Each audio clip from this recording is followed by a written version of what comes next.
You should be good. You got the dots. I gotta get my glasses.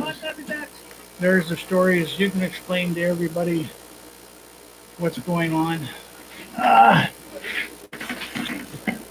I'll be back. Should be back by 7 o'clock. Very shortly. Uh, and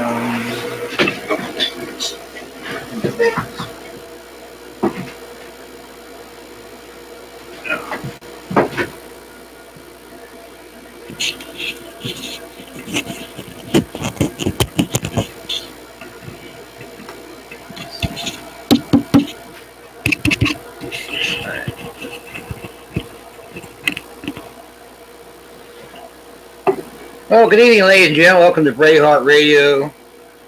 On Sunday here, a little after 6. Um, Daryl's not here. He just got me set up here, and he's got to go visit Kathy. She's still in the hospital, and she's still um, not doing so well. And I see, okay, 5x5 is great. Good.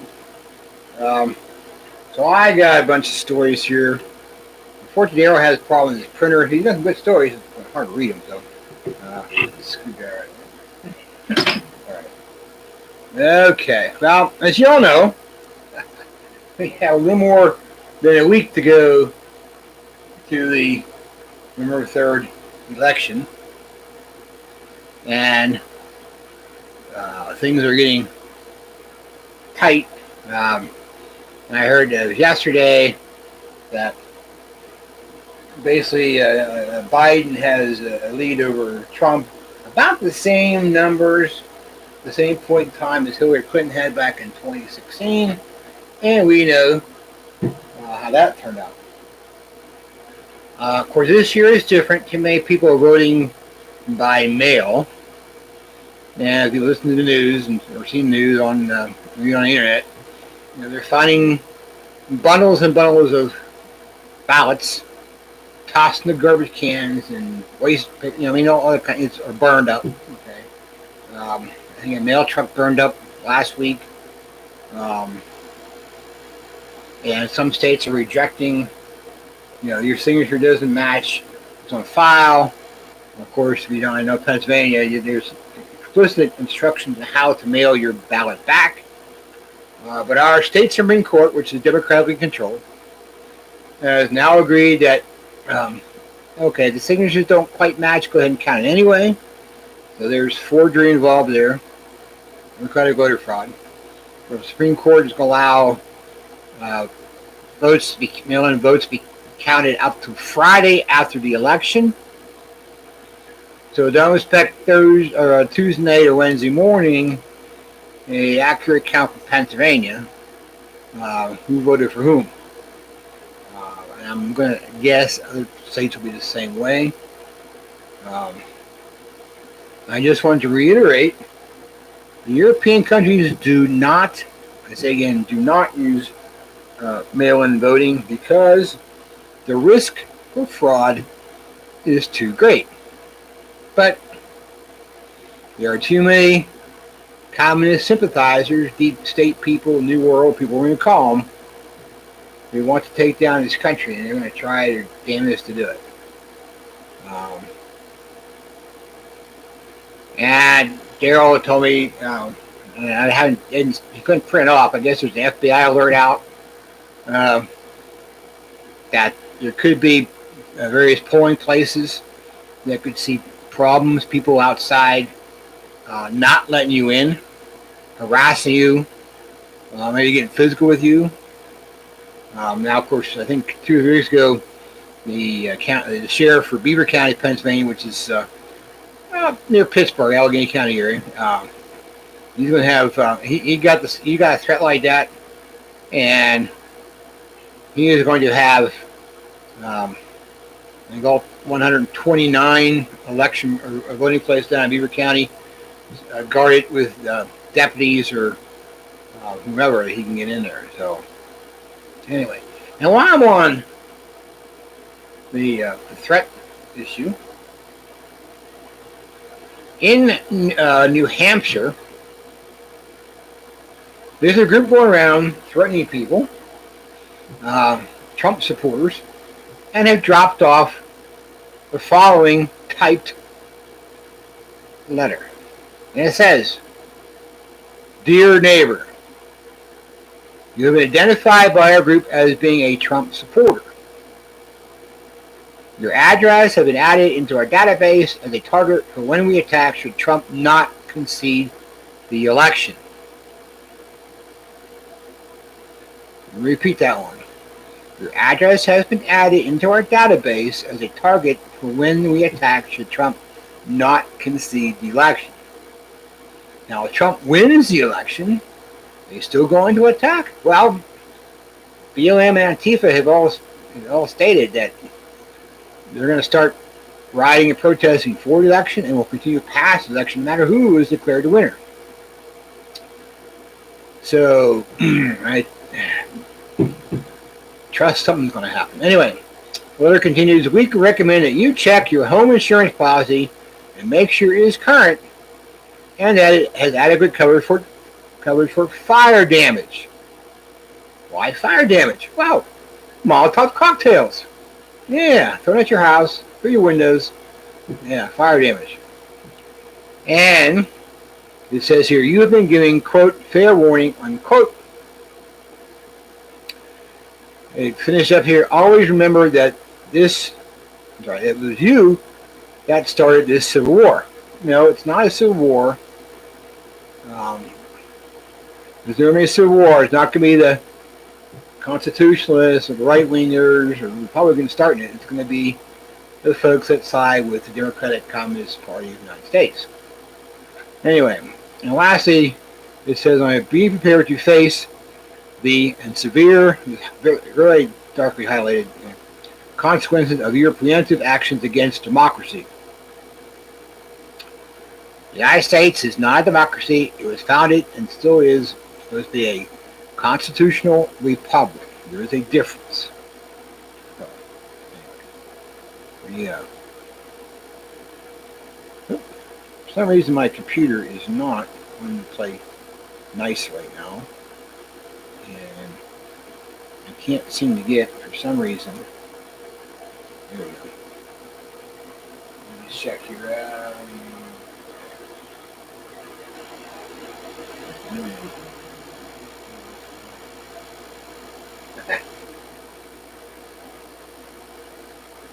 Jack, where were you to get it's rain per hour right here Wednesday night? Oh, wow. Anyway, going on the business here about COVID-19.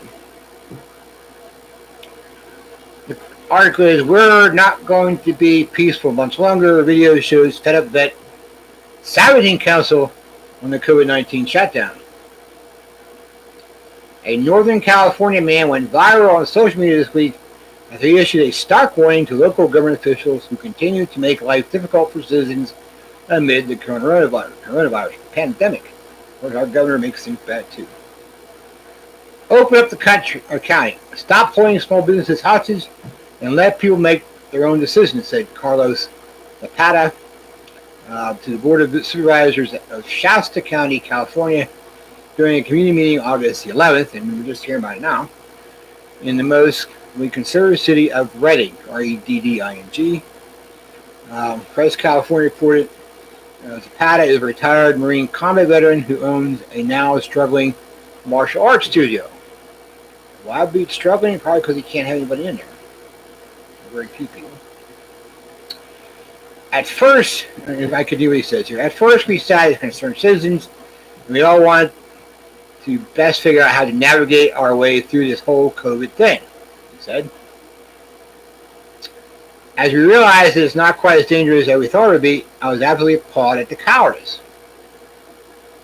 Cowardice? He was being a coward. Well, I don't blame you for wearing masks because I'd be hiding my face too if I was you for what you're doing. He collected the council. Okay? He himself opposed a mandatory mask, and he told that to the board members. He said, "What they're doing with our mask, mandatory mask wearing, and other local ordinance stuff is that they are being absolutely horrendous to the people of the county. He goes on to say, I'm a business owner. I'm telling you, our families are starving. You guys can sit here with your jobs. You can sit and you're going to get paid. You can fall asleep in your chair like that gentleman doing behind his mask right there. I'm going to say was a council member or not. While Zapata said he would like a peaceful end to what he views as government overreach, as harming him and other citizens, he hinted that there exists an incalculable number of armed citizens who are willing to put politeness on the shelf. You find resolution more acceptable to them than financial ruin. Gee, I wonder what that means. Right now, we're being peaceful, and you better be happy that we're good citizens, that we're peaceful citizens. But it's not going to be peaceful much longer. And this is not a threat. I'm not a criminal. I've never been a criminal, but I'm telling you, good citizens are going to turn into real concerned and revolutionary citizens real soon, he warned. Zapata said he knows 6 military veterans who have taken their own lives since losing their livelihoods amid the pandemic, and on average, 22 veterans commit suicide every day. And Governor Shutdown said he and others are, quote, organizing and are willing to work with law enforcement or without law enforcement. But he cautioned, you won't stop us when the time comes because our families are starving. And if you don't hear the seriousness in my voice, I hope you open your ears and you absolutely listen to what I'm saying. This is a warning for what's coming. It's not going to be peaceful much longer. It's not going to be a rah-rah. It's not going to be speeches. It's going to be real. You're going to say, I went to war for my country. I've been in combat. I never want to go back again. But I'm telling you, what? I will to save my country. If it has to be against our own citizens, it will happen. There are millions of people like me, and you won't stop us, Zapata said. Open the county. Let our citizens do what they need to do. Let owners of businesses do what they need to do to feed their families. Take the mask off. He said, quit masking and muzzling your children. The psychological damage that you're doing to them is horrible. In Shasta County, we're supposed to be a red county up here, not a blue county. We need red county up here. You guys know that. You claim to be conservatives. Maybe you are not. Maybe you're liberal. I don't know. But by God, we're Americans. Remember that. Of course, no matter what conservative Californians up north desire, Governor Gavin Newsom is still the state's head honcho. Newsom, a very liberal Democrat, has no indication he needs to apply his health directives proportionally. Either means the state's citizens far away from California's major population centers are suffering. This is perhaps why Zapata's anger is so resonant with so many people who share his speech online. He is being hailed by countless individuals on social media who are running out of patience with government overreach. And Tom Wolf, I hope you read this article because I got a feeling you might be on the list too. Just a feeling, nothing I know for sure. As uncomfortable as the subject may be, many Americans simply will not accept poverty and the suspension of constitutional liberties to appease Democrats in faraway big cities, even in California. The past speech reminded Democrats who are arguably playing politics with commerce and health mandates in many areas of the country might force some people to eventually challenge what they see as tyranny. And believe it, we do have tyranny here in too many democratically controlled states. But what course do people have in mostly Northern California when their votes are outweighed by big city elites and other Democrats? The American left has dragged our lockdowns and taxpaying citizens are paying for it. But the situation could come to a head if those people's voices continue to be ignored. Law-abiding citizens have been pushed into a corner all across the country since March, only to see draconian health policies ignored to appease, if not endorsed, leftist rioters and other demonstrators. Those health policies, of course, still apply to people like Zapata, so long as he is in legally operating a business and not toppling statues or burning down retail buildings. Conservatives don't topple statues or burn down retail buildings. Perhaps Zapata's impassioned speech can be served as a wake-up call to power-drunk Democrats that not everyone is willing to cower behind the walls of their homes until the danger passes or until those in government decide and some aspects of the coronavirus response are no longer politically expedient. The Declaration of Independence states, in part, all experience has shown that mankind are more disposed to suffer while evils are sufferable than to right themselves by violence in the forms of which they are accustomed. The long train of abuses and usurpations pushing rarely to the same object, and vices are designed to reduce them under absolute despotism. It is the duty to throw off such government and to provide new guards for future security. Basically, if our government is so oppressive, we have the right to overthrow the government and replace it with a better one. The precedent was set long ago for desperate and oppressed citizens to take matters that affect their lives in their own hands. The good of continued peace, prosperity, and goodwill between citizens and the government. Perhaps California's leadership will listen to warnings from their state's forgotten citizens and revert back to talking about banning plastic straws and regulating water uses. Sooner rather than later, they might avert a possible confrontation. The Zapata and others like him would certainly prefer such an outcome. The man who is now somewhat of a burgeoning social media star said that much on his Twitter account Wednesday when he asked citizens to get involved. Go to your county supervisor's meeting, go to city council meetings and put pressure on them and keep the pressure on them. Keep pushing them until they tip. Right now they're feeling it. It's about added. They know there's a movement coming. They know there's people like us who are willing to fight. We are not going to lay down anymore. And, oops. There are many people I know who feel that same way. We are not going to take it much longer. Oh, okay. Why are we doing it? And my computer working fine until I got up here. I don't know why it's being such a pain. Oh, come on. Where is it going? It's not scrolling like it's supposed to. I don't know why.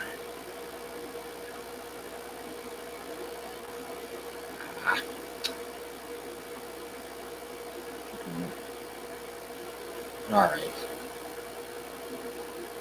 I'm trying to pull up an article here. Let me check it. Let's see.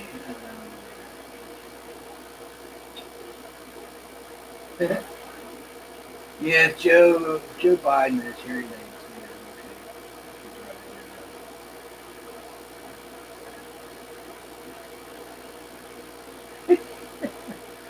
Ah.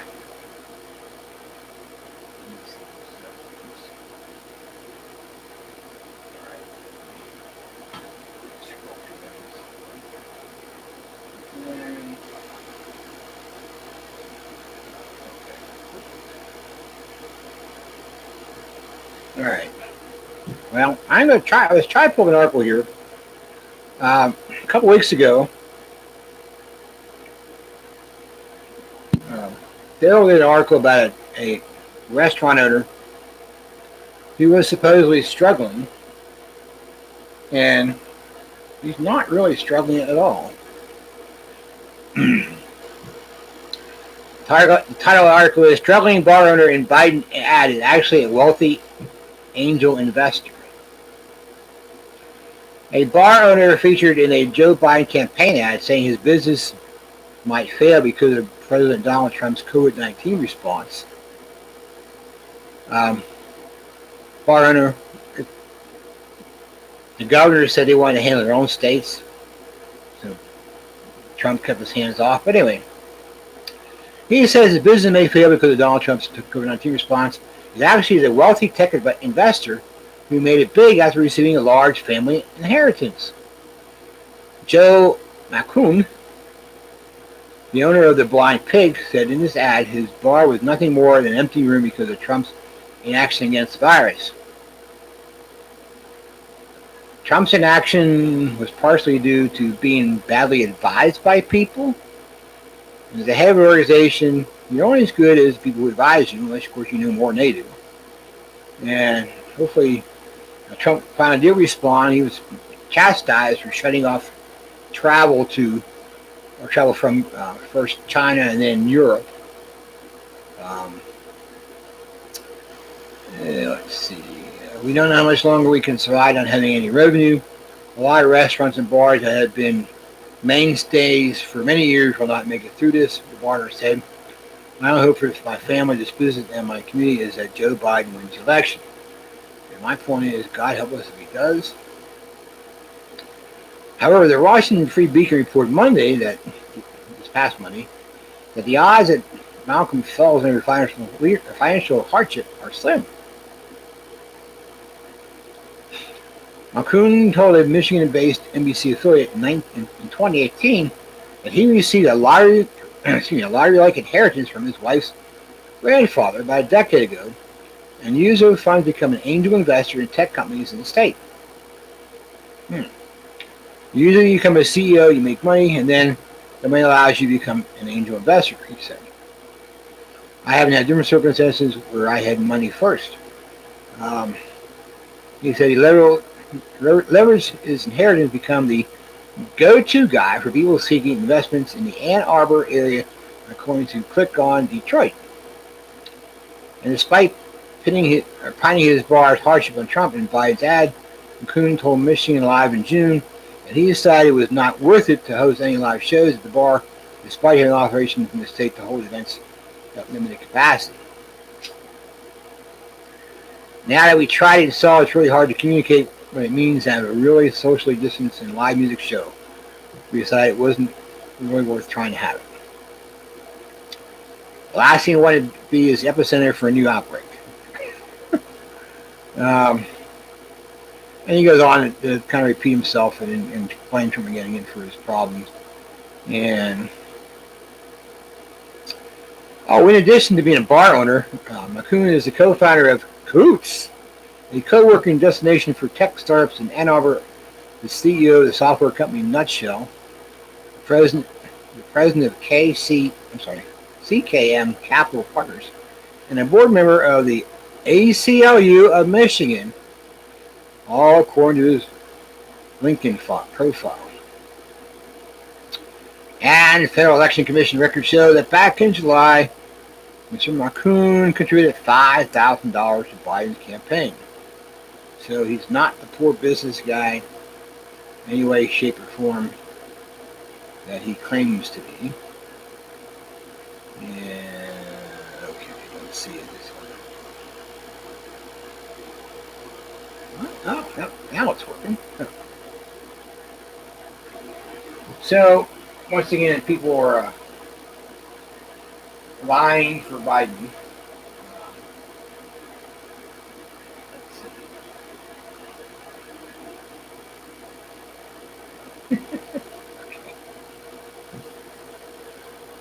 I'm sure some of you heard Biden said America was an idea that we never lived up to. Well, of course, he faces some backlash for that.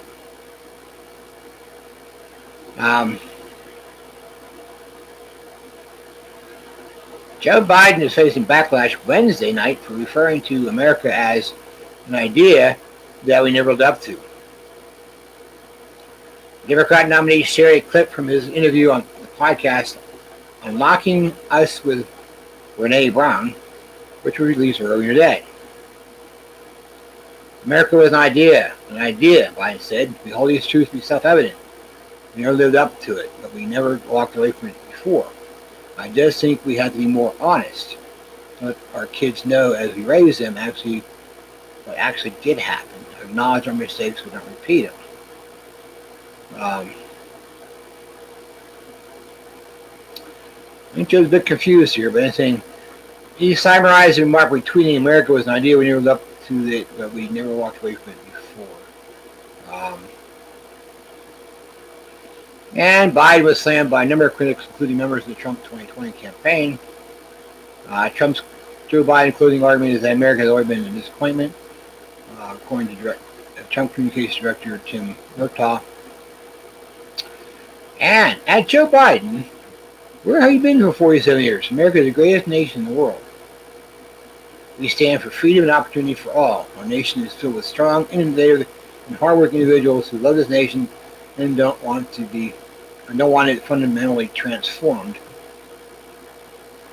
47 years, your accomplishments. America deserves better than your apology tour. House Minority Leader Kevin McCarthy from California tweeted. When my father lay wounded on the beach in the Pacific defending his country in WW2, America more than lived up to its promise. When Americans walked on the moon, we were the brightest star in the firmament. In the firmament. If you weren't owned by China, you might love this country too, actor James Woods scolded the former VP. Now, I tried it on that topic about being owned by China. I tried to copy an article, could not do it for life of me. It would not copy in full. Where it goes back into the history of Joe Biden when he was a senator, where he was co-opted by China. He's been on China's payroll for decades. He has much to gain financially if China gets in and becomes the new place to go to for all your goods, and their currency to want, whatever, becomes world currency. Okay? Because we already know Hunter Biden he's got his own problem with Ukraine, but he's also involved with China. So we have the Biden crime family, as people described it. They're getting paid by China and collected by China. They've been working against us for decades.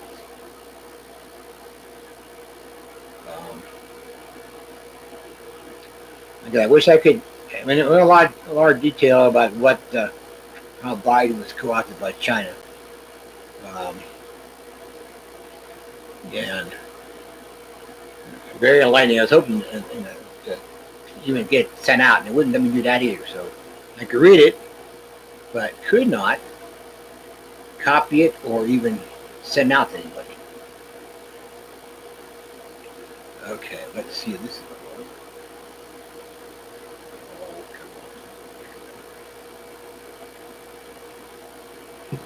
Excuse me here a minute. No, let's see here.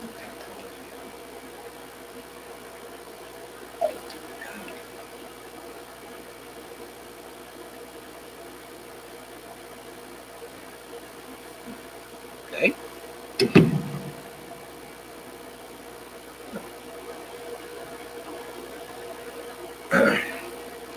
The news is not covering this very well. There hasn't been probably a lot of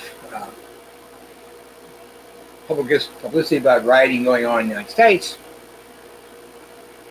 But last week, there was in Chile.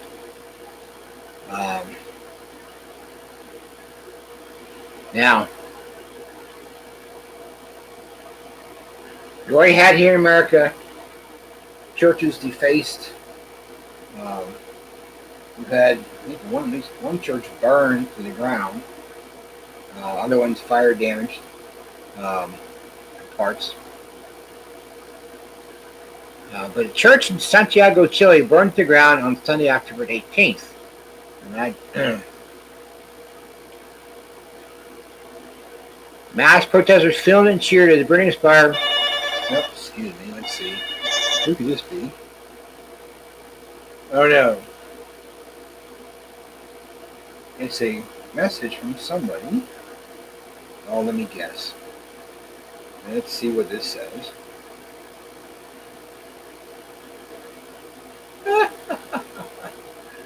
Oh, wait a minute. Okay. Oh, gee. I just got this message there's text from, let's go back here, Make Your Voice Heard, and I can't read the bottom there, www something. It goes, hi, I'm Sharon, a volunteer with Reduce the Touch, writing to ask you to make a plan to vote. If you're not voting by mail, you're... Anyway, doesn't make sense. If you are voting by mail, but not in your phone. If you are voting by mail, your ballot needs to be postmarked by 8 p.m. on November 3rd or turned in at your county election office. You can apply for a mail-in ballot and even do the same day in-person early voting in each county election through October 27th at 5 p.m. When you find your local county election office, go to visit www.votespa.com. Early voting. Okay. At least they didn't ask me to vote for Biden. Um,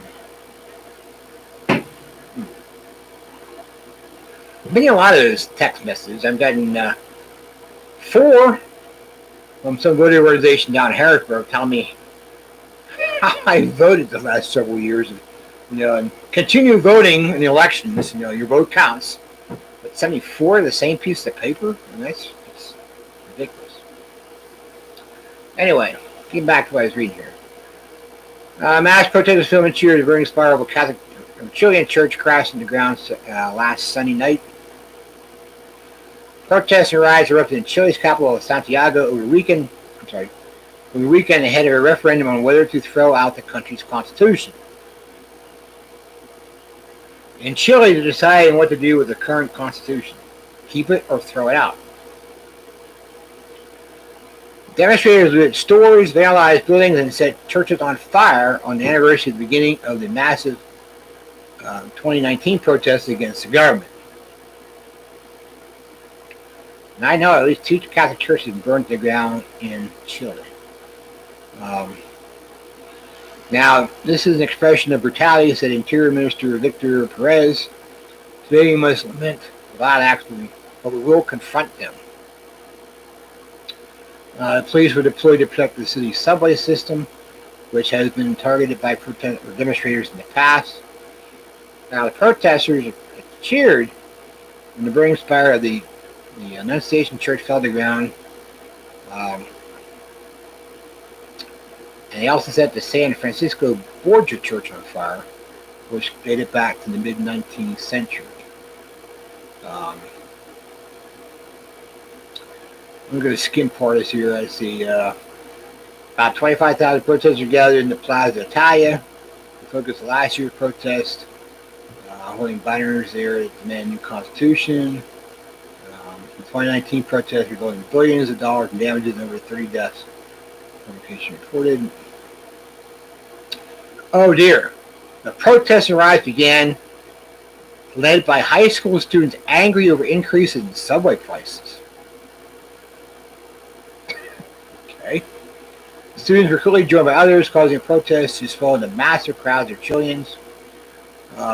Protests were mainly peaceful during the day, but as doctors have started descending on the city, they got violent. Let the flames begin. Now, again, the boys of Antifa, okay, the people of Antifa, I'm not calling them, and BLM have threatened to conduct protests prior to, during, the day of, and after November 3rd. Doesn't matter who gets elected. And Chile right there just kind of shows you how bad things just might get. Let's try to find. Skip that one for a minute. Okay. Let's see if this will work. Oh, come on. Why on earth?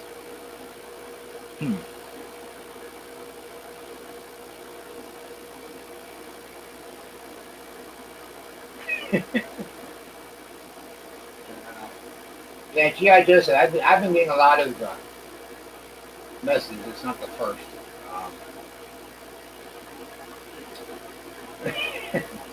Zero math. There you go. Hey, speaking, because they're all talking about masks right now. I was out and about this past week in several stores. 2 different Walmarts, health store, a Lowe's, a Dunham's, and There's another one. Shoot. The hardware store. The name escapes me at the moment. I didn't wear a mask. Not in any one of those stores. I had one in my pocket. Where? What amazed me in the two different Walmarts I went to, one was doing some regular shopping because I was someplace else and now to stop and do it. Went out Friday to shop because my daughter's was big cookies, they're delicious chocolate chip cookies. And realized that she didn't have enough flour and sugar and stuff to make them, so I went out and got them. Her what she needed. Oh, the cookies are delicious too. Well, gone too. Didn't last but a couple days. Out and about though, I was not really shocked to see people coming into a Walmart parking lot or exiting a Walmart parking lot in their vehicles wearing masks. I just walked from my truck to the Walmart, both of them anyway. No mask on. Watch people come out of Walmart, all the way to vehicles. In some cases, but able to see them drive away after loading their vehicles, still with a mask on. And of course, every place I left, people came into the various parking lots wearing masks. So they really were. They came to the parking lot in masks.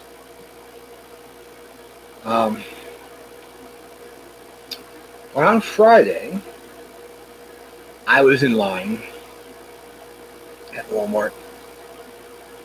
And a tall gentleman pulled in behind me with his cart. He's on his phone.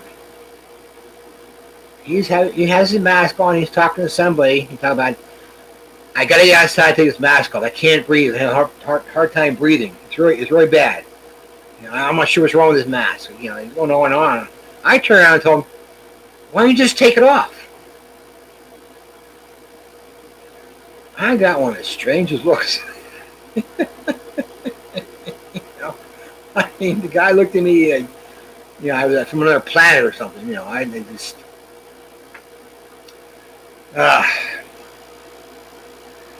Some people are just either too brain dead or too brainwashed to think.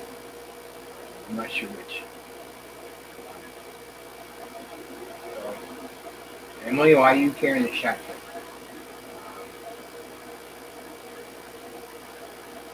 Oh, okay.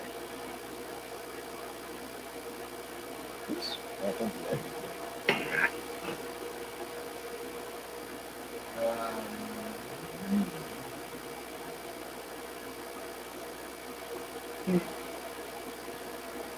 Yeah, I noticed that a lot of shopping here, quite a few people at times did not wear a mask or had the mask down below their nose, which was, I'll wear a mask, but not the correct way.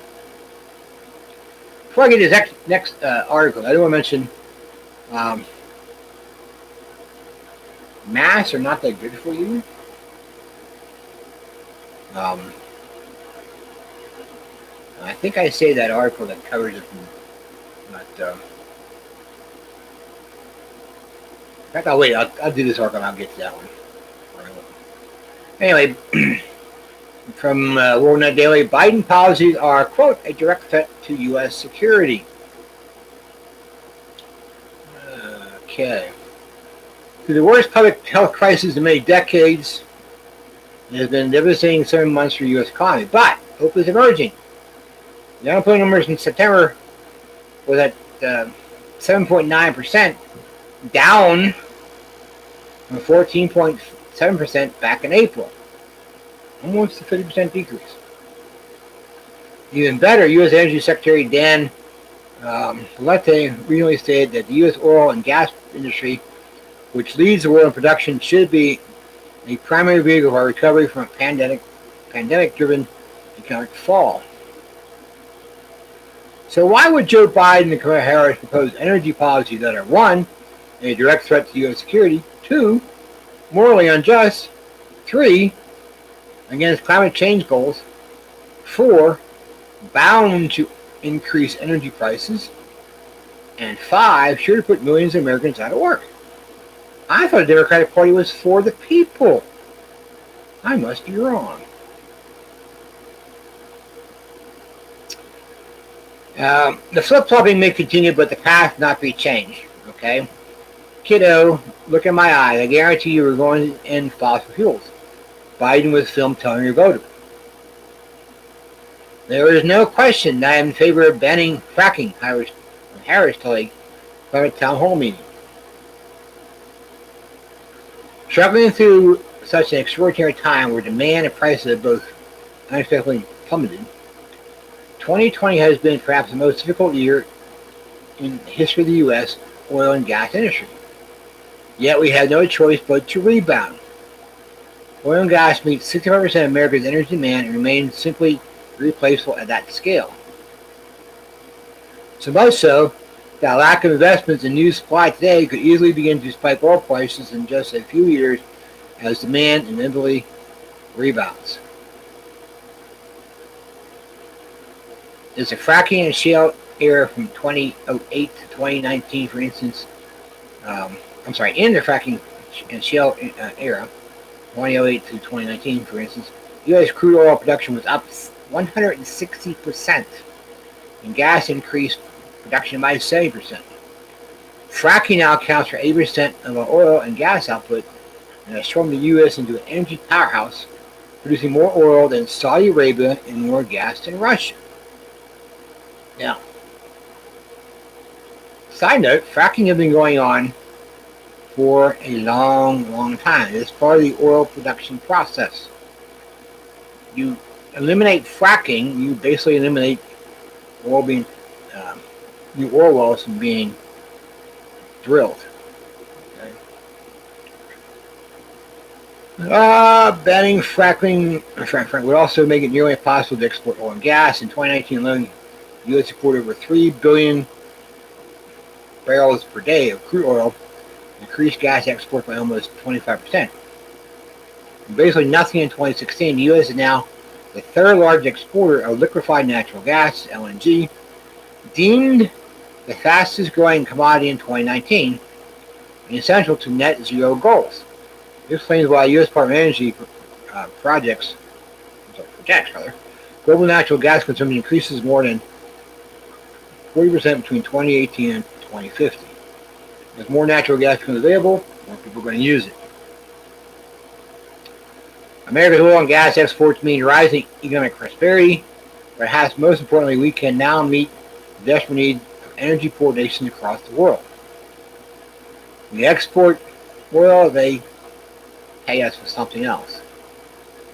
Security. A fracking ban puts our energy future in the hands of OPEC and Russia, where we were before. Anybody remember the oil crisis back in the 70s? Yeah. We're on even number of days of the month, even number of lights ending in even numbers could get gas, and an odd number of days license plates required license plates ending in odd numbers could get gasoline. Yeah, I remember those. 1978. Let's see. Okay, I'm sorry. So a fracking ban puts energy future in the hands of OPEC and Russia, and bloc countries now actively collaborating to dominate the global supply. The U.S. is widely expected to account for bulk of new oil and gas output. We must avoid at all costs the carry energy policies in Massachusetts that have forced the state to import liquid natural gas from U.S. sanctioned Russia in recent winters. Harry, you don't know, is a Japanese ritual for suicide. Massachusetts basically committed political suicide, maybe financial suicide, because they got to import liquid natural gas outside the U.S. from an unsurveyed place called Russia. It is fracking that will keep the U.S. at a net energy exporter through 2050. No wonder that America just witnessed an miracle energy independence and the U.S. oil boom is sinking OPEC imports. Oh, why are we not doing this?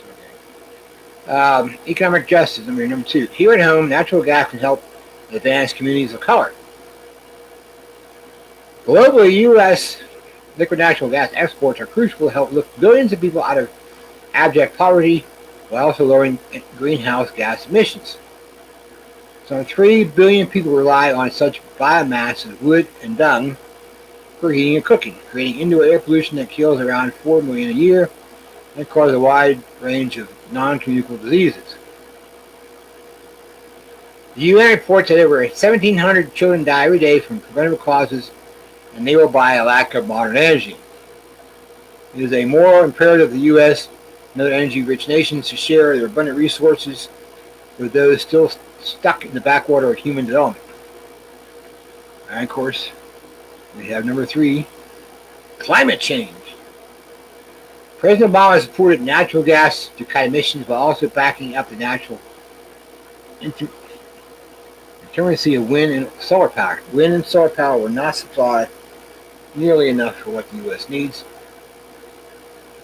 Today, gas accounts for 45% of the U.S. generation capacity and is projected by the U.S. Department of Energy to add another 235,000 megawatts in new capacity through 2050. 8 times more than wind and a third more than solar. More natural gas has been cited by I'm not sure OECD is, Energy Advisory, the International Energy Agency, as the main reason why the U.S. has been redirected from reducing emissions the fastest in the world of energy. So now, no matter what the climate change experts say, we do not lead the world in pollution. The third world countries do. The ones in the most poverty. They are the problem when it comes to climate change, global warming. Yeah, anyway. Energy prices. Number 4. The U.S. Chamber of Commerce finds that with a ban on fracking, gasoline prices would almost double within 5 years. Now, thanks to something that happened here recently, my gas price was $2.22.9 per gallon. Up here it's like $2.59. I don't know why. Families would pay twice as much for electricity, and natural gas prices would rise 400%. This will lead to a cost of jump to nearly $4,000 a year, while incomes would drop significantly, thanks to Biden's tax policies. The U.S. Department of Energy forecasts that natural gas prices, for instance, will remain below $3.70 per, I'm not sure what MMBTU mark, all the way through 2050. For reference, in 2000 2008, before fracking regulations in place, the price averaged around $6, almost double. Number 5, jobs. The Chamber also concluded that a fracking ban will destroy over 19 million jobs from 2021 through 2025, while slashing $7.1 trillion in GDP dollars, which we need, as the multiplicative impacts of no drilling bring devastation to America's economy. We don't need any more devastation at the hands of Democrats. We've already done enough, too much, I should say, already. Further, the lost opportunity costs would block future economic growth and employment. IHS Market, that is, estimated that fracking will create nearly 2 million additional U.S. jobs between 2017 and 2035. In addition, fracking jobs are extremely high-paying jobs. The highest-paying college major, petroleum engineering. No country has ever banned a natural resource of shale has proven worth. Fracking is expected to account for virtually all of our new domestic oil and gas supply for decades to come. While wind and solar continue to grow, recent blackouts in green fixed-aided California clearly shows that they are nowhere near ready to go alone. Renewables, of course, are strictly sources of electricity, a sector that accounts for less than 4% of total U.S. energy consumption. Critically, this means that wind and solar do not even compete in the majority of ways in which we consume energy, making their ability to extend market share in the immense U.S. energy complex very, very limited. So Biden-Harris will destroy what we have and make things worse, more costly. Do you really want those people in charge? I sure do. Okay. big guy, I don't mean Joe Biden, said he'd be back here around 7 after visiting Kathy. So we'll see. We'll carry on here and get my. I don't know why this thing is not.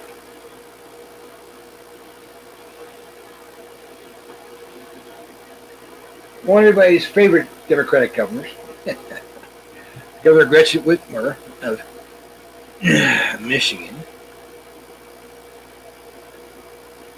If you're tired of lockdowns, wearing masks, or you wish you were in church this morning, then vote for Joe Biden. Hey, Jeff, why would you say that? Is Joe Biden going to magically wave a wand and everything in COVID-19 goes away? Is this a plan by Democrats to put Joe Biden, the plan of Democrats with the help of China, put Joe Biden into the White House?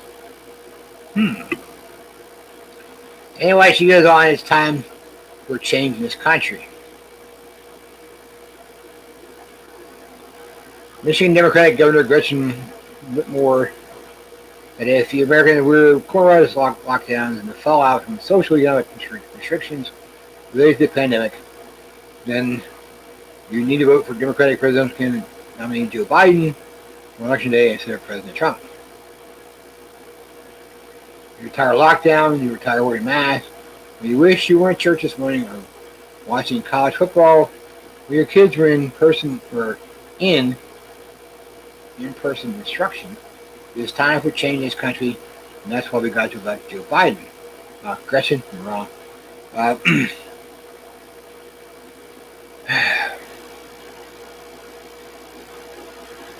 Whitmer went on to say she blasted Biden during an interview, accusing him of inciting violence and not doing his job. Let me guess, it's the Antifa BLM folks in government-controlled cities and Democratic-controlled cities and Democratic-controlled states that are causing the violence. Okay, and Trump was told by the governor, hey, we'll handle our states, you stay out of it. Don't blame Trump. The Trump virus response is the worst in the globe. In the world it's the worst. 8 million people have contracted COVID-19, 220,000 dead. Of course, the numbers go up. If you take, last I saw, if you take all of Europe in, they did a similar sized population, they have more dead than we do. We got people in food pantry lines who never imagined that they'd be there. Why are they there? Because governors have shut down things. Duh. You guys caused the problem with your Democratic allies in China. Okay, open the place back up again. And she goes on to say, and no light on the horizon because our numbers keep going up. This is a gravely serious moment for all of us. Historically, Spanish flu of 1918-1920 came back with a vengeance in the fall. Okay, so history is kind of repeating itself. But that virus, suspected to be a coronavirus, caused a number of different issues, pneumonia being one of them. Like double pneumonia, which is like this one. You get double pneumonia, odds are 99% sure you have COVID-19. And people died. The first to die were, believe it or not, healthy Americans and who were soldiers, or physically fit to be soldiers, as well as other soldiers in their countries. And the virus mutated over the course of time, and pregnant women became one of its prime targets.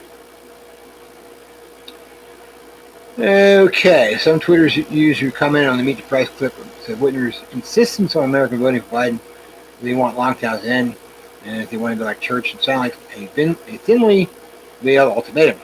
Wait, so if we elect Biden, magically all able to lift lockdowns, stop wearing masks, and go back to church?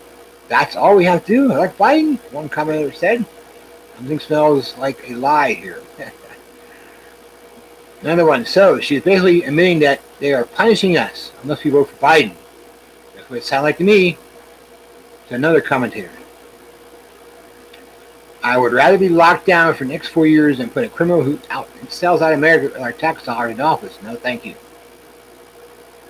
Another commentator. So what's your point? She's holding people hostage until Trump is out? Dictator much? Question mark, question mark, question mark. Um, and of course, just in the article, he also wanted to say that she blamed Trump for the threat against her life, threat for some militia, so-called militia people to kidnap her. Um, really? You think they're going to kidnap her? If you kidnap somebody, what do you have to do? You got to take care of them. You got to give them water. You got to give them food, place to sleep, bathroom to use. Nah, nobody right mind is a kidnapper. Anyway, yeah, we're almost at 7 o'clock. Let's see. I'm not here.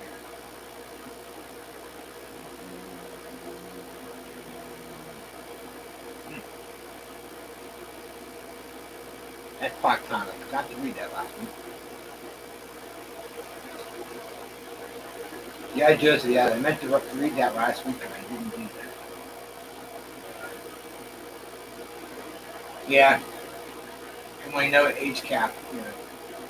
Biden is not physically fit. In fact, Rob, before it close out for a break here, I might have the story. I'll tell you. Let me go break and I'll see if I can find it. Anyway, I'll be back here if you guys have to rest my voice a little bit and get some water. So, hang on, we'll be back. A little bit.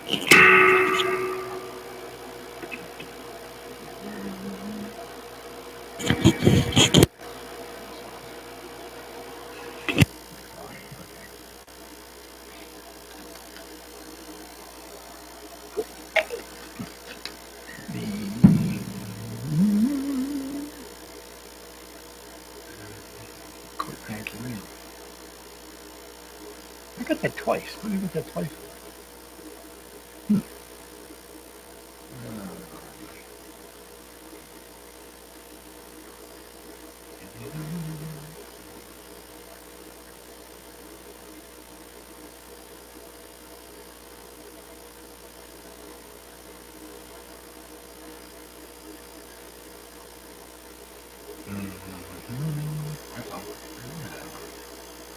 Shoot. Oh, don't. What is this now? Back.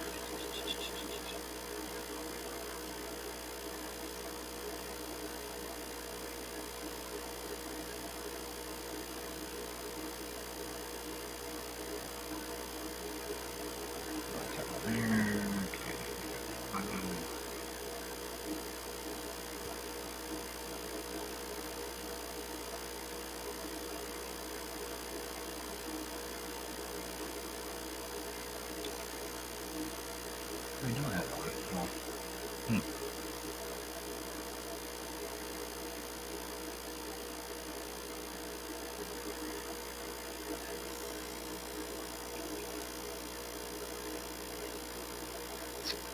Oh, shoot. Come on.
Okay, I'm back. I didn't put the music on because Daryl said don't touch anything. I don't. I don't want to lose what I have here because I don't know how to get this thing set up. Anyway, getting back to what Emily's. All right.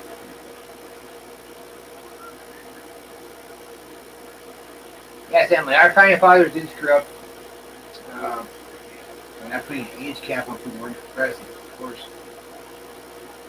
They also screwed up because I don't think any of them thought that we'd have career politicians. Their idea was, hey, you come in, you serve a term or two, you go back home. Somebody else comes in with another farmer, another business guy, banker. Somebody comes in, takes over, fresh ideas, and yeah. Okay. But anyway, your statement here, comment, and I didn't. I thought I saved the article, and I didn't. I can't find it on my computer. I'm not sure what happened to it. But just recently, Kamala Harris's husband. No, what? Oh no, another message. Okay. Must be from Winterborn. Okay, kids. Why didn't the skeleton cross the road? Answer: he didn't have the guts. Thanks, Winterborn.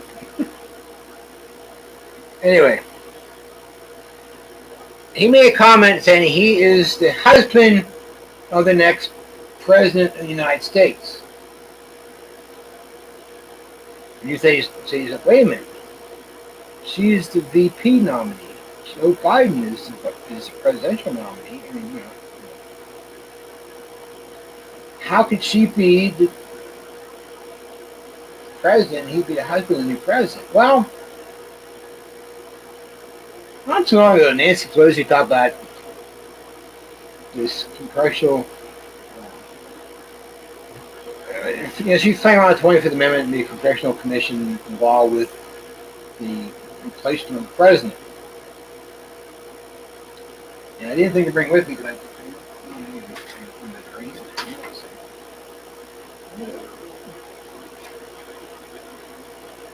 that word in me.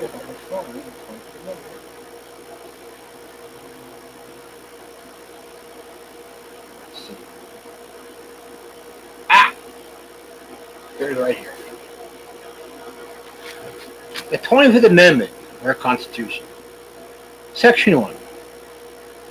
In the case of the removal of the President from office or his death or resignation, the Vice President shall become President. Okay? Now,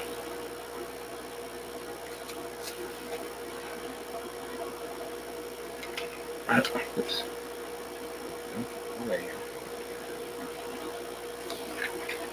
Now, that's Section 1. Section 4 goes on to say, whenever the Vice President and a majority of either the principal officers of the executive departments or of such a body as Congress may by law provide, transmit to the President pro tem of the Senate and the Speaker of the House of Representatives the written declaration that the President is unable to discharge the powers and duties of his office, the Vice President shall immediately assume the powers and duties of the office of acting President. Now, it goes on to say, next paragraph, when things change and the President can take over, he actually becomes President again, and the Vice President, who's acting President, becomes Vice President again.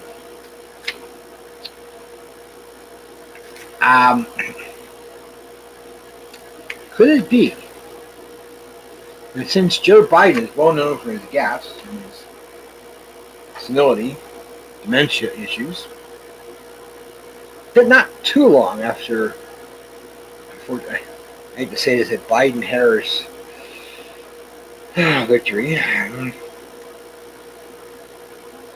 Biden is sworn in as president and Harris is vice president.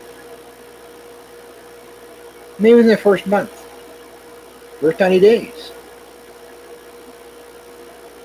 The vice president gets together with members of the cabinet, and they get consensus because most of them already know Biden is senile. And they go to the Congress and say Biden cannot be president. He does not have the mental facilities anymore, faculties to be president. He must be replaced. Bye, Joe. You had your chance. You got elected president. You're president. You're sworn in. Time to go bye-bye. Back to your basement in Delaware.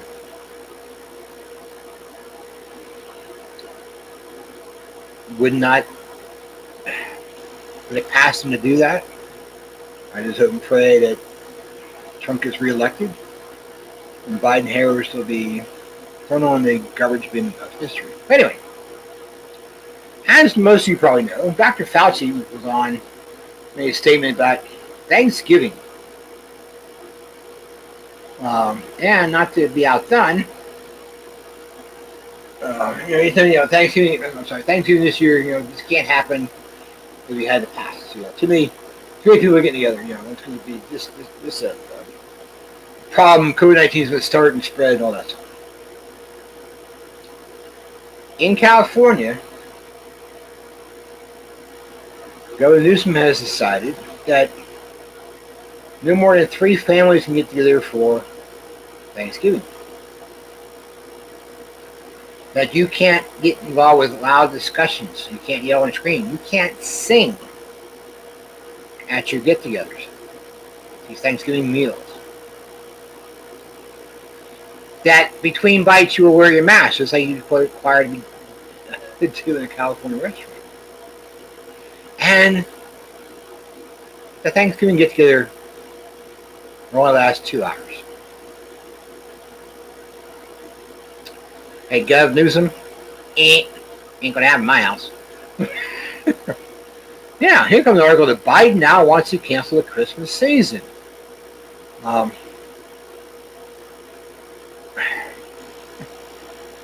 Since the Democratic National Convention, Democrats have been on a downward spiral, attacking the very fabric of American society through riots and so-called peaceful protests. That's why people have been hurt and killed. These aggressors have looted homes, destroyed businesses, and even killed, all in the name of a better tomorrow. Don't think that's the way you do it. Well, now it seems that Joe Biden and Democrats have set their eyes on a new target, Christmas. Speaking to supporters, President Donald Trump didn't fall silent when it came to his opponent. On Sunday, the president made clear that if Joe Biden became president, then the Christmas holiday would be canceled. The president wanted to say under Joe Biden and under a Biden lockdown, the lights of Reno and Las Vegas were extinguished. Carson City will become a ghost town. If he comes in, Carson City will become a ghost town. Christmas season will be canceled. While Biden nor Democrats have come out where they say they are attacking the seasonal holiday, the new initiatives will directly impact the festive time of the year. Under a Biden administration, nationwide lockdowns would cause the majority of businesses to close or go under. Biden's campaign believes the best way to fight the coronavirus is to lock ourselves away and not interact. It doesn't matter. Just a few weeks ago, over 6,000 scientists agreed to lock down will to help stop the spread. Side note, there was a photograph taken of in a baseball stadium in 1918 during the time of Spanish flu. Everybody was sitting as they normally do in the stadium. Everybody in the picture was wearing a mask. Guess what? It spread anyway. Masks cause more problems than what they're worth. Anyway, since with lockdowns in the new Green Deal, places like California, Nevada, and New York would see their power supply siphoned away because of numerous blackouts that already plagued democratically run state of California. Even when asked about the Green New Deal during the first debate, Biden couldn't seem to make up his mind, as he was for it and against it, depending on the temperature of the room. If you recall, this is the first time Democrats tried to attack the global holiday. Back in 2016, Trump urged supporters to bring back the phrase Merry Christmas. He said, I saw these big department stores, they thought it was politically correct. So they say, have a great season. I don't want to have a great season, he said. I want to say Merry Christmas.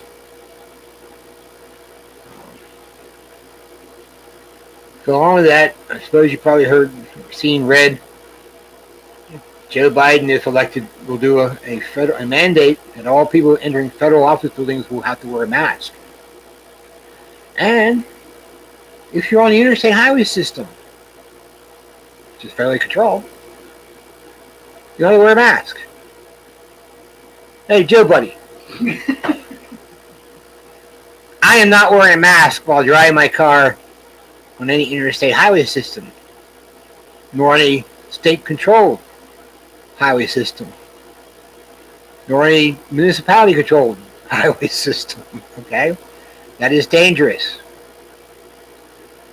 As more than one medical person has told me,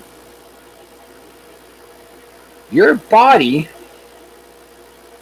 has a mechanism against infections. It's called coughing. Okay? It's called sneezing. It's called runny noses. Okay? If you sneeze, now you might have an allergy. Okay? But if you're sneezing, coughing, runny nose, any of those, all of those, you have probably some kind of infection. Your body is trying to get rid of it. Wearing a mask does not help you. Okay? I saw a lady sneeze while wearing a mask. Did she pull out a hanky or tissue, pull off her mask, and clean it out? No. She kept on wearing it. Now, what happens when you wear your mask over and over and over again for long periods of time? CO2 buildup in your blood. That's right. CO2 gets captured in your mask. You rebreathe that. Over a period of time, people, especially with heart conditions, will notice they're having problems breathing, heart rate. CO2 builds up in your system. It's in your lungs, it goes in your bloodstream. Not good for the body. Okay? Now, you breathe out or cough out germs in your mask. What happens when you breathe back in? You rebreathe them into your body. And they come back in. So after your body tries to get rid of them, they're back. It'll be madder than ever because you try to get rid of them. Okay? What happens if you sneeze in your mask and don't clean out? You're going to breathe that stuff back in again. Long mask wearing is not good. It is dangerous. It's not healthy. Okay? And if you've been in the Army like I have, and worn a chemical mask for a few hours at a time, it's not a pleasant experience. And you got to filter. And since the big guy's back, and I don't mean Joe Biden, I will clear out the chair. Thank you all for putting up with me.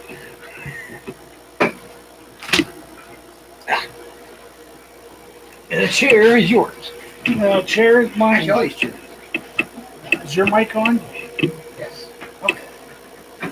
All right. Here's the... Well, at least you managed to keep 6 people listening, so I guess that can't be too bad. So, well, kids, I'm back. I was visiting the wifey, and she is not doing well.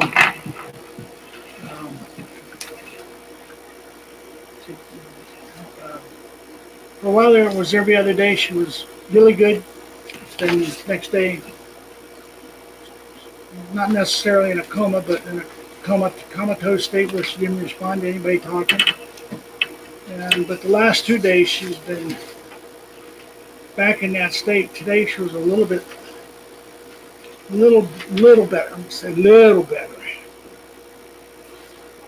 Um, they did say earlier in the week when I was talking to them that something about her thyroid balance was not good. Uh, Actually, it was not showing up at all. And if you know anything about health and health issues, if your thyroid uh, count is not where it's supposed to be, you go into all kinds of fits and hisses, and you can die, or you will die. It don't take very long. How do I know? I was experienced that with her here about 10 or 12 years ago, after she had it radiated. And it lived on. The thyroid lived on for about 6 months after it was radiated before it finally gave up the ghost. And then all of a sudden, her thyroid, of course, with it giving up the ghost, all her thyroid left her body, and so consequently, she was in the hospital then, and it might be part of her. Well, it's part of her problem now, but on the other hand, I think the loss of our puppy was a little bit more than she could handle for the time being with the way she is. But be that as it may, she's still kicking. I was in there, and I'm going to take her ballot in tomorrow. Lord willing, the creeks don't rise. The people there said they didn't see why I couldn't, but they said just to be on the safe side, take and call there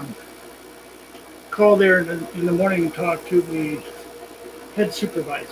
So anyway, well, Jack said, "Great job, Mr. T. That's good." Thanks, Jack. So, Check's in the mail. I'm going to have. I need a shot. Uh, Maybe I shouldn't say I need it. I want a shot.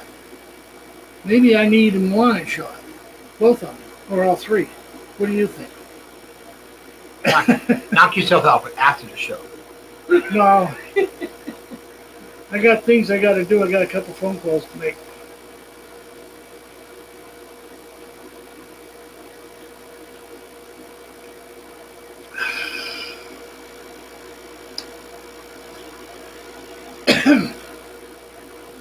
Well, I took about a third of what was left. I better be careful. That might come to haunt me. Well, gun show report. I was at the gun show this week. I went down Friday, set up. I couldn't stay because the wife being in the hospital. So some of my friends down there, they watched the table Friday night for me, and they sold $125 worth of merchandise off my table. I said sold, not stolen. Sold. And then yesterday morning when I went in, I sold another $400 and some off the table. So all in all, small show was very successful. My biggest seller, ammo. And I probably could have sold more if I had some more of the wanted calibers, but I just didn't seem to have it. So I'm telling you, if there's a gun show in your area and you need ammo, you go there and look around, because there are some retired dealers. There's people that just do this on the weekends that may have some of that stuff squirreled away in inventory, and the only time they break it out is when they come to the show. That's how I ran across the 223 2 weeks ago. And that's how I came up with casings and bullets to load 223 with. And I also picked up casings for 38 special and 45 long Colt, and must be 1,000 rounds of 45. Now I have several hundred 45 slugs that I managed to pick up here and there, so I'm going to be taking care of some other stuff and then starting on them. But I want to do some reflection. It's not reflection. Let's just say some observation for this that I've seen for this election that's coming up. Um, in my travels, going in another direction, I saw very few Biden signs. The biggest conglomeration was in the city of Franklin. There was about three houses right together. It must have had about 18 Trump's or Biden signs in the front yard. Okay, there was a Biden enclave. Then there was a few scattered throughout the country as I drove by. But generally speaking, I still rated it at 10 to 15 Trump signs to every Biden sign. So, be that as it may, I do not believe the Democrats are going to win this election. Unless they cheat. I believe Trump's going to win, and it's not going to be as close as everybody is expecting. So, if Trump is reelected, and I'm saying it because there's always a possibility of upset, on Wednesday,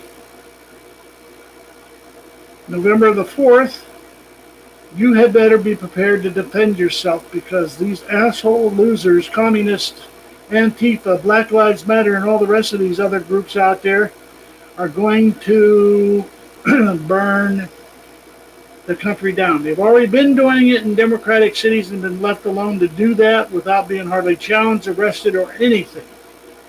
But it's going to get much worse. And if Biden should win, we may have another month or two to gather up more supplies for the revolution. But when Biden takes his oath of office, you can see a direct assault on your Second Amendment, your First Amendment, and your Constitution of the United States, the whole 9 yards. The commies want to do away with that in order to continue in power. And in order to do that, you have to rewrite history. Well, how do you rewrite it? Well, you got to get rid of all the symbols, vis-a-vis statues, whether they were history that you liked or history that was not necessarily good, but it was history. And if you don't learn from history, you're going to repeat it. Well, these bastards want to tear down all the statues. So far, Trump has been able to put a stop to it, but still doesn't stop some from being moved to new locations and other ones being destroyed. So, you can look for outright assault if Biden gets in there shortly after his election. And if you think it's going to get better, it's going to get worse because he's a Trojan horse. It's already been leaked out that if Biden gets in, they will use the clause of the 25th Amendment, and that's diminished capacity, to replace Biden with Kamala Harris. Okay? So you will have one communist after another taking office. And then you will have probably the president has to make a suggestion or appoint somebody to be vice president, and then the Congress has to approve them. But you can bet your bottom dollar or your last peanut that it will be another communist. Probably somebody like Beast or Pelosi or any of these other the Muslim bitch out of Michigan, or the I don't know what you call her out of New York. There's one I think out of Minnesota too. Yeah. Okay. So my conclusion. Oh, AOC. Oh, she's brain dead. Cortez. Yeah. She may be out of a job. Who knows? 'Cause she has a challenger. But I tried to pull up tonight where I believe it was Cortez was saying that Biden needs to elect or put Bernie Sanders in his kitchen cabinet or his cabinet. So, win, lose, or draw, you are voting on Tuesday for the life or death of your country. I'll repeat that. Win, lose, or draw, you're voting for the life and death of your country. If you vote for Trump, you're going to continue to have life for how long? Who knows? But for as long as we're willing to fight and hold it. If you vote for Biden, you will not have a country. Repeat that. You will not have a country because you already know how they feel about the wall. You already know how they feel about religion. And you already know how they feel about the heritage of this country. You erase all that, you no longer have a country. And when they take your guns away, then they can. You think it's bad with the dictates coming out of the different states for wearing a mask when you're driving, or wearing a mask when you're going into a shopping or a grocery store, or get this one, wearing your mask even though you're eating in between bites out in California. Okay, you think that is bad? Mr. T was telling you that that if Biden gets in there, you'll have to wear a mask while driving in your car on international or in the state highways. Well, he can just go kiss my royal gonads, okay, or my hairy gonads. I don't care what you want to call them. And if I know he's going to do that, I'm going to make sure they're good and stinky. uh, but that's my take. I've been thinking about it all week long, and I figured, well, um, all the posturing has actually been done. Now it's just a question of whether you want to continue to have a free country or whether you want to fall under a communist demise thereof. And it's purely in the hands of the public at the present moment. And I know I've already voted. And I'm going to call tomorrow and take the wife's absentee ballot in for her to, with some help, vote, and then I'll have to witness it and all that kind of stuff. But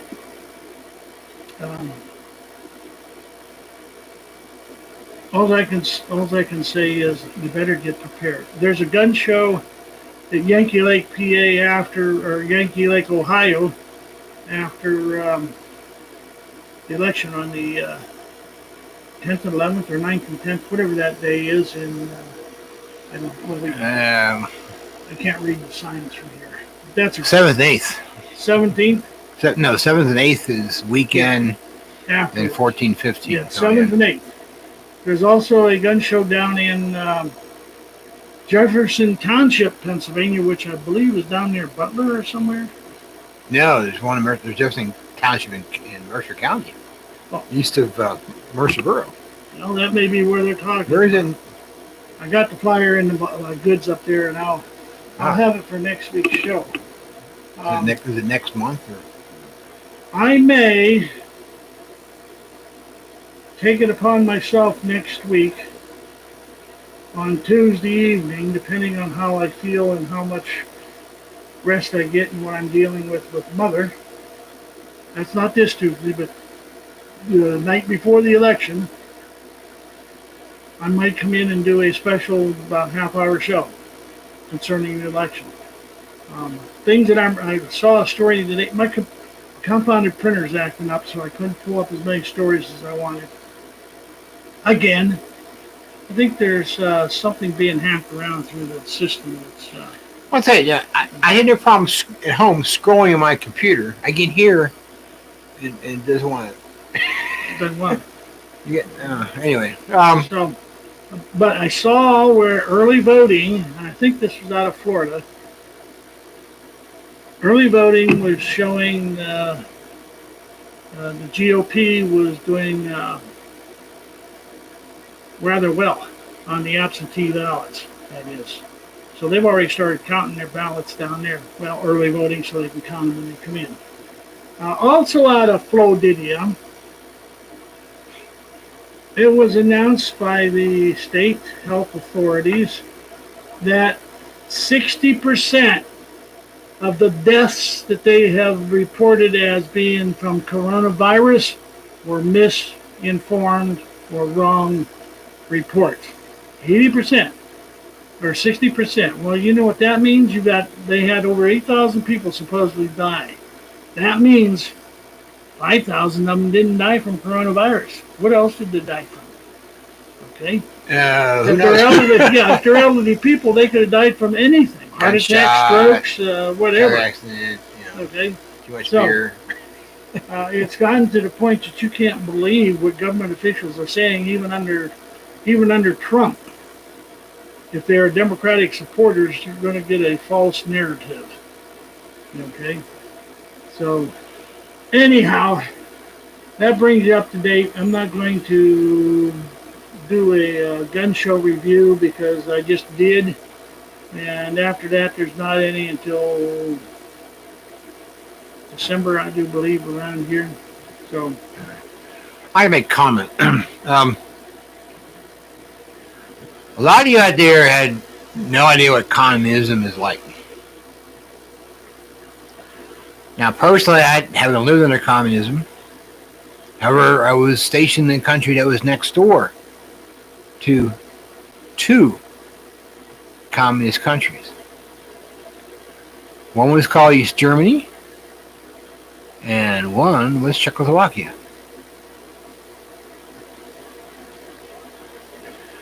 Due to the job I had in the second part of my 3-year tour in then West Germany, I got to see a lot of stuff that came out of those countries.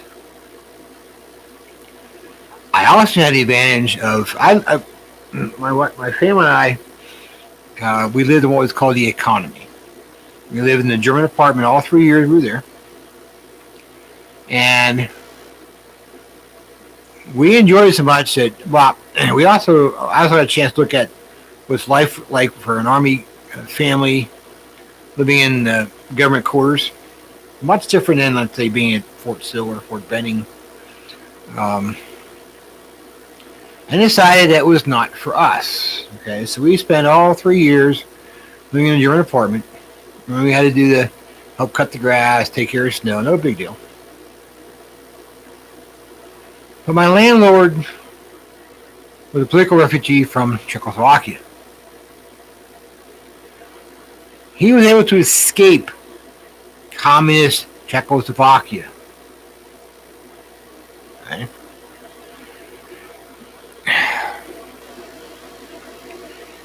He had a lot of things to tell me about communist Czechoslovakia. Things in short supply like milk, bread, what we consider as lunch meat, gasoline, diesel for vehicles. And if you were a good Communist Party member, you had advantage over someone who is not such a good Communist Party member.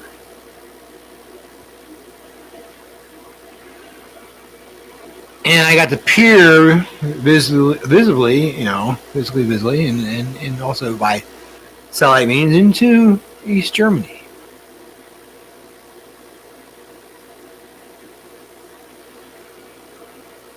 Trust me when I say this, we do not want to have our country turn into a socialist nation where that socialism turns into Marxism or communism or something else.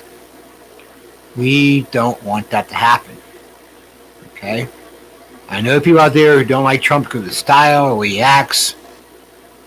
I think it's kind of refreshing to have him do that versus, the politicians, little snivels and stuff, I know there's things that people don't like, and I agree there are some things about him I don't like, things he's done. Whether he did it by himself, was poorly advised, don't know. But now comes to decision time for those that haven't voted yet, like myself. Do we let in what we don't want? And that's a country controlled by the Democrats who have gone so far to the left, they might as well change their party name to the Communist Party. They've been changing over the years. Historically, FDR got put into office second, third, and fourth time thanks to the Communist Party of the United States.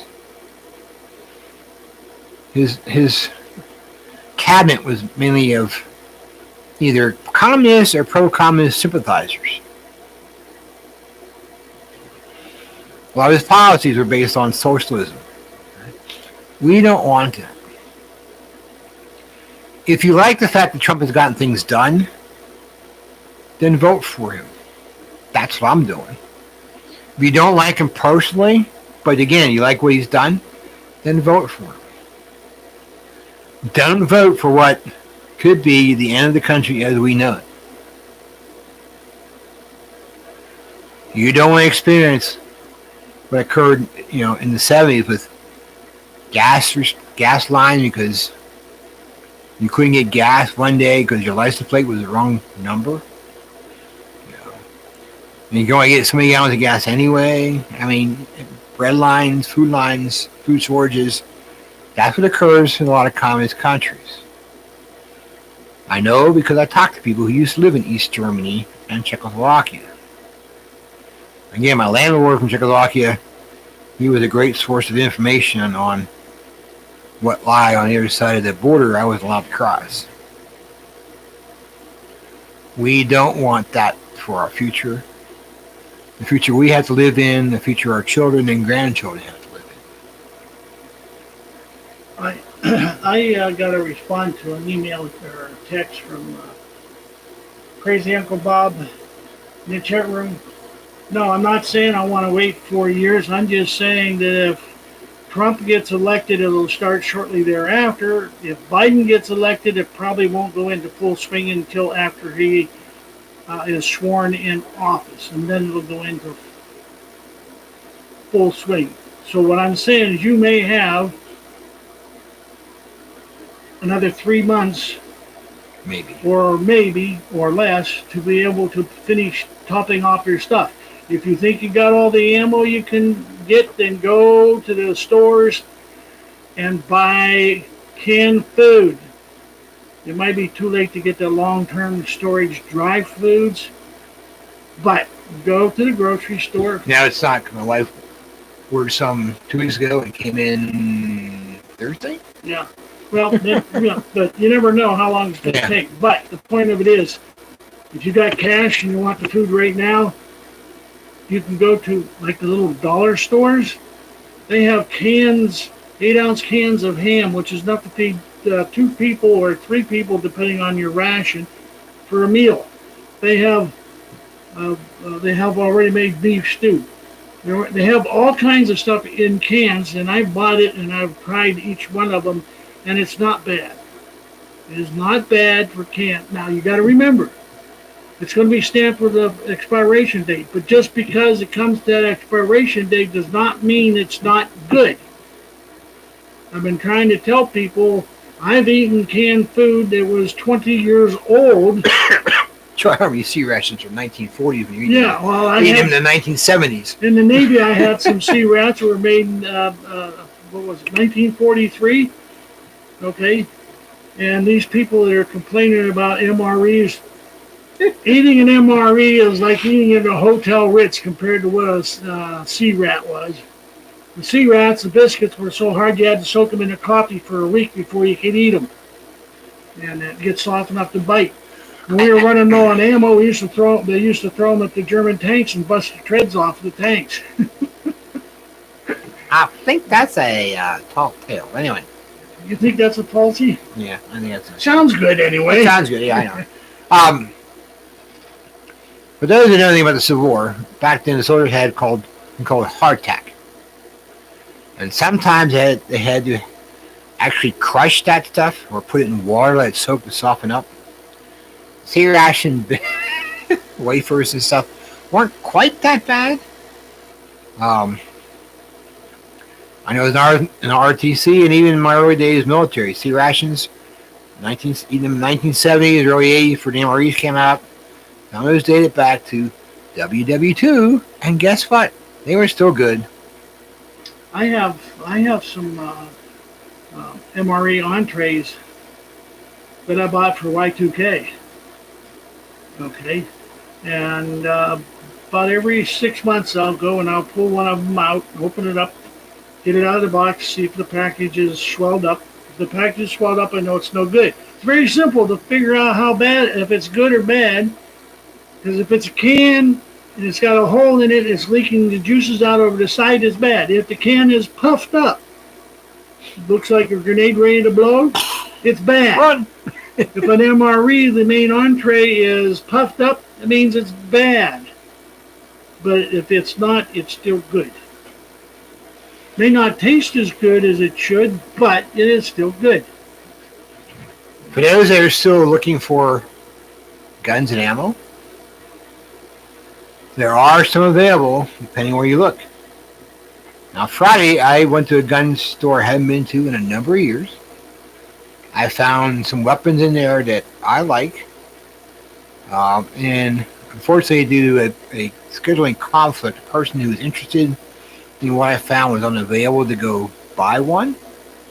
Hopefully, we'll correct that tomorrow. Hopefully, one or both of those type of guns are still in stock so she can decide I want this one or want that one. And then ammunition, too. I'm not going to tell you. No, don't tell anybody until you go. After the purchase is made, maybe. I have right now 200 or so, maybe 250 rounds of 223 brass. It's clean.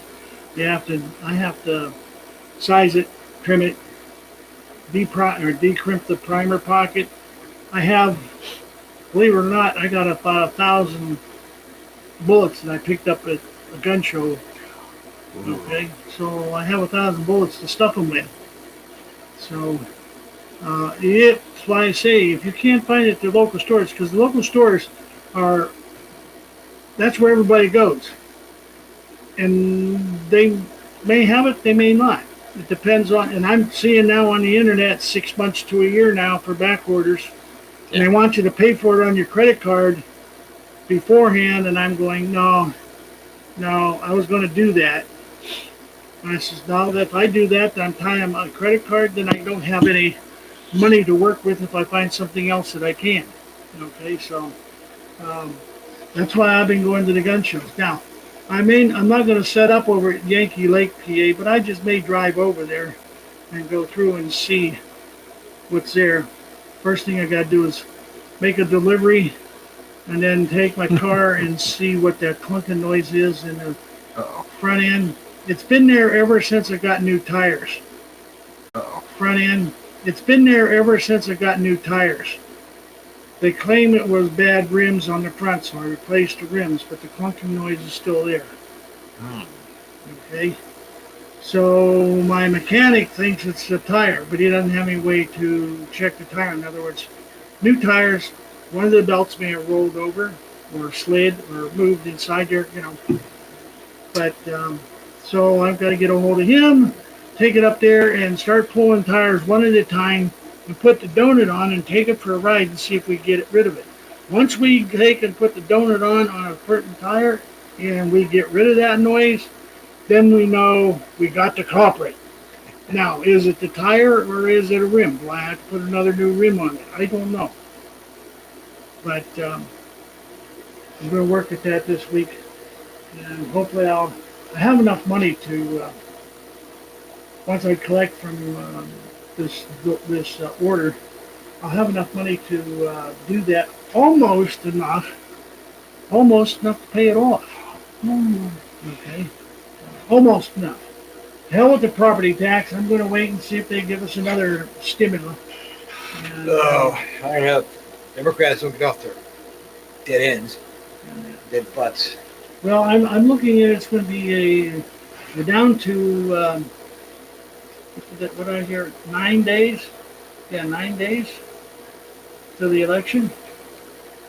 Today's the 25th. Yeah. So there's 6 more days left this month, and then 1, 2, 3 November, 9 days.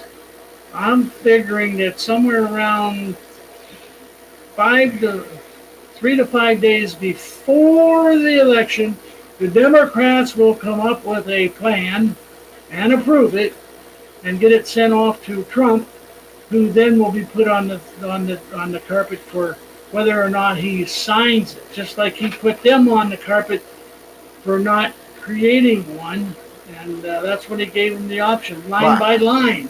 I understand the last thing the Democrats were looking at was a stimulus bill that was contained a lot of pork money. Yeah. Projects we don't need or fund right now. We need to get people back into work. We need to get people with some money and buy food and gasoline, heat their homes with. And speaking of that, food. When I was talking there, I saw a thing on the internet, or I heard on the internet radio in my car when I was driving around. Over 1 million people in New York City alone are not getting enough food. Not surprised. Okay, so take that for what it is. We have not gone into the full-fledged destruction of this country, and there are already in one city 1 million people that are not getting enough food.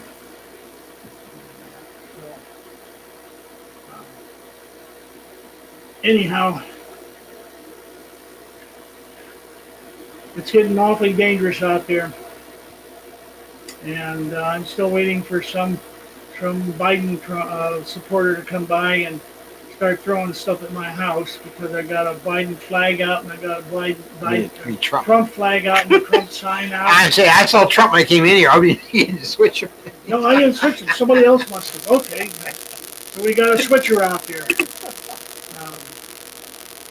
I'm just waiting for one of them to come by, because if they start throwing things at my house, they're going to get something thrown back on them. They aren't going to wait. And if they're in a vehicle, it ain't going to do much good to be in the vehicle, because what I intend to use is go from one end of the vehicle to the other. That high-powered rock thrower you have. Yeah. High-speed wireless device. Yeah, one of those. And so... yeah, I know I'm talking dangerous. If the authorities would hear that, they would say, oh, he's making threats. No, I'm making threats. I'm not making threats at all. I am just promising. And that's not even the right word for it. It's fact. I've had to answer, over the years, I've had to answer the front of my house a couple of times in the middle of the night with a gun in my hand. And one time was a guy wrecked his car, went in the ditch in front of the house, right where my driveway crosses up there. Plowed right into that, took his front wheel off and scraped across the thing there and tore the front of the drive up pretty good.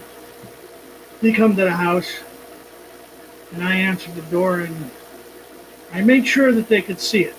And my left hand already cocked and locked. Let me read this article. It could kind of touch on something I covered already. Yeah, you got 7 minutes. Governor Harris accidentally lets truth slip. Says Harris administration at Business Roundtable. The Biden bait and switch just let the cat out of the bag. California Senator Kamala Harris, the ostensible running mate on the Democratic 2020 ticket, might have blurred out the truth Monday about who is actually going to run things in the White House if her party wins in November. And it doesn't look like it's going to be Democrats' actual candidate, former Vice President Joe Biden. According to Fox News, the Harris comment came during a virtual roundtable discussion with small business leaders. Quote, a Harris administration, together with Joe Biden as President of the United States, she said, the Biden-Harris administration will provide access to $100 billion in low-interest loans and investments for minority business owners. A Harris administration together with Joe Biden? Freudian slip? A Harris administration? Even Americans who marginally follow politics remember that Harris bowed out the Democratic Party campaign in early December before any primary elections or caucuses actually took place. The Harris slip, if it was a slip, indicates a woman who hasn't gotten a single vote to the President of the United States is already seeing herself as running a presidential administration. It's the mission that one of the country's major political parties has nominated a candidate who's apparently incapable of doing the job. Gee. Biden's incapable? Huh. Considering the recent history of the often confused Democratic nominee, Joe Biden, that's probably a fair assessment of the situation. During a staged appearance in Washington, Delaware on Monday, Biden himself didn't think he was running for re-election for the Obama-Biden administration. Joe Biden just touted the actions of the Obama-Biden administration and said, this is just beginning if we get reelected. Senility is strong in that one. The Obama-Biden administration rescued auto industry and helped them retool, he said, sitting in front of an empty field. We made solar energy cost competitive with traditional energy and weatherization of more than 1 million homes. It's just beginning if we get reelected. Joe, Obama can't run again. He's not supposed to. The Democrats are presenting the country with a presidential candidate who apparently thinks it's still 2012, and a vice presidential candidate who apparently thinks she's going to be running the show if her ticket manages to defeat President Donald Trump in November. That should infuriate every American, no matter how they feel about the president. Last December, her message was so weak and muddled that she couldn't raise enough cash and dropped out of the race before caucusing even began. Now she's poised to potentially be the one. I'm sorry. She's now poised to potentially be one more dose of antifreeze away from the Oval Office. This paradox lays bare Dem's power-hungry ethos. Wow. What we all knew all along, and she confirmed it, says Gretchen Barhill from, I'm pretty sure what that is, anyway. And the plan all along exposed by OAN at Newsmax. What's really sad about this is that there are at least a few social media commenters who defended the Harris slip, putting out boilerplate liberal criticism of Trump's God-before slavery with the usual juvenile snark.